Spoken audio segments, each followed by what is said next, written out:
Norma, children and grandchildren, and extended Roddy family, I personally, and on behalf of my daughters, Cheryl, Celia, and Connie, and my wife, Sharon, wish to say it's an honor to be able to participate in this celebration of the life of James Allen Roddy. There are many ways to think about and typify the life and services of Jimbo. Now, that's my name for him, the way I addressed him for many years, but James to most of his closer friends. And the one that stands out for me most particularly is unique. He was a unique individual, no doubt about it. Unique in timing, the way he had the courage to accept God's timing to bring him to Oakwood in the early 60s, right in the middle of the civil rights movement. A Caucasian from Mississippi being immersed in the culture of blackness here or there at Oakwood College, now Oakwood University. It was unique. And he was unique not only in that timing, but in his tenure. He didn't just come and leave. He stayed 53 years of service at Oakwood. He saw 13 generations of students. And by generations, I mean the student groups from freshman through senior and graduation. 13 plus 1. God used him, blessed him with timing and tenure, and he blessed him with training. And it began with his family. Now, I happen to have been at Riverside Hospital and Sanitarium when his first or second child was born.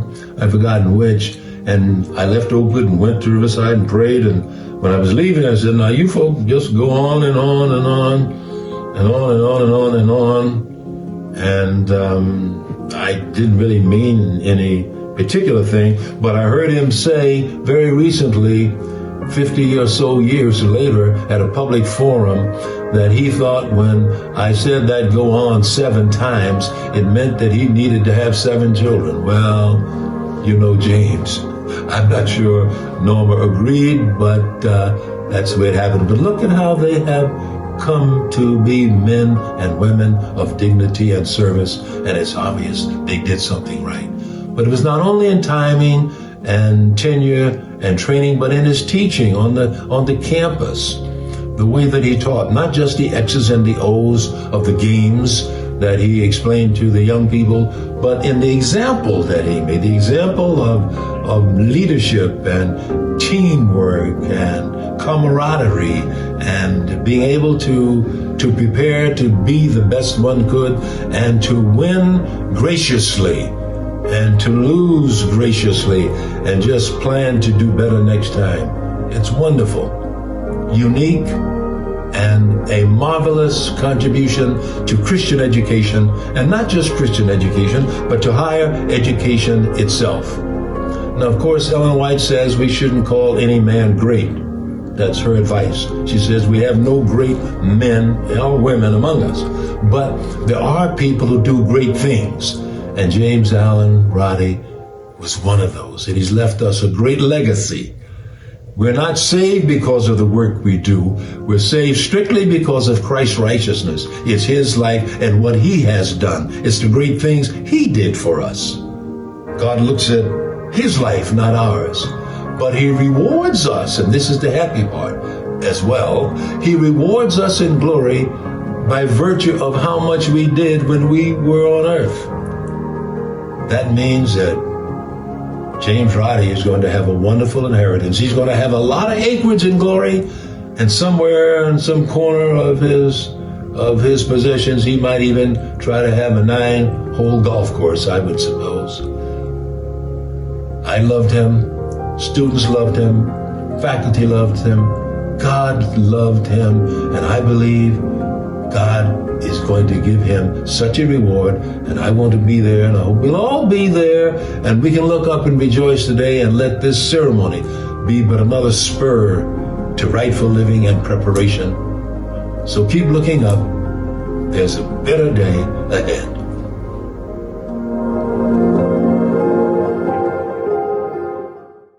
It was 1967, when I received an invitation from Dr. Frank Hale, then president, to conduct a week of prayer at my alma mater, Oakwood College. It was a distinct honor to receive the invitation, and also a tremendous responsibility. Upon my arrival at Oakwood, I was taken to what was then called the guest house. And I noticed that there were some others staying there as well. And I was informed that they were new faculty members. And I noted that there was a white couple, a young white couple. And I noted that because in those days, in the South, on a Black campus, that was an unusual sight. But without thinking too much about it, I noted that the young white couple were there as part of the Oakwood faculty. And given the then pattern of life, especially in the South, I thought to myself, well, they probably are getting a start here and in their work life. And in a few years, they'll probably move on into the larger, broader work opportunities that would be available to them. Well, guess who was wrong? Was I wrong? Did I miss the boat? Because when I came back to Oakwood for alumni weekends from Andrews University, where I was serving at the Pioneer Memorial Church, and then the faculty of the seminary in the Department of Church and Ministry, when I came back to Oakwood, guess who was still here? That couple, the Roddys, were still here. Then, in succeeding years, when I came back for some alumni weekends or commencements, each time I noted the Roddys were still here. And gradually I noted an expanding family of Roddys were still here. When I finally came back to serve Oakwood as a faculty member, guess who? I noted the couple that I thought would only be here a few years were still here with a growing family. On my return to service at Oakwood in the religion department and then in administration, I enjoyed the fellowship of the couple that I thought would be here for just a short while. They were still here. James and Norma Roddy, and the growing Roddy family. They were all part of the life of Oakwood.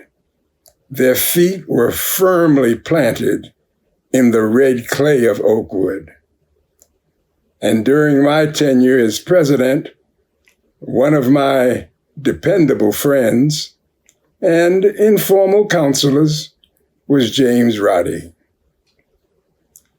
In 1996, I left Oakwood to serve briefly at the General Conference of Seventh-day Adventists, and then on to Adventist Health System. However, when I would return to Oakwood on various occasions from my responsibilities at Adventist Health, who should I find here? The couple I had thought would only be at Oakwood a few years, James Roddy and family.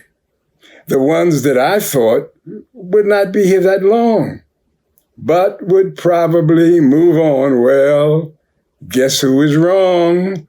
And thank goodness I was, for they were not only here, they were part of Oakwood totally and fully, parents and children, were tightly woven into the fabric of Oakwood life. The reality of that was evident when the news came of Roddy's passing. All that was stated and all that needed to be stated was the loss of Roddy, or Coach. One name, and all who heard it knew that there was a tremendous loss to the Oakwood family, for they were truly, fully, and completely part of that family. As I stated, it was my privilege to serve with them and to enjoy their support as I carried out my presidential responsibilities. But later, as I moved on, whenever I came back to the Oaks, the couple that I thought would not be at Oakwood that long were still here. And thank God they were. So we honor the life and the contribution of James and the Roddy family to our beloved Oakwood. And we who are actually and virtually gathered for this service, there still will be in the soil of Oakwood memory James Roddy until that day when the Oakwood family will be reunited in God's tomorrow.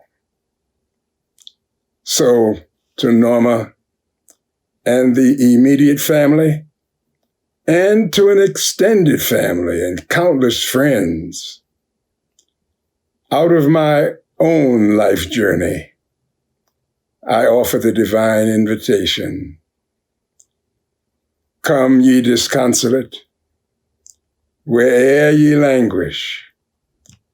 Come to the mercy seat, fervently kneel. Here, bring your wounded hearts.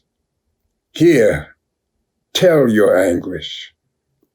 For earth has no sorrow that heaven cannot heal. For there is coming a day when no heartaches shall come, no more clouds in the sky, no more tears to dim the eye. All is peace forevermore on that happy golden shore. What a day, glorious day that will be. May God bless you.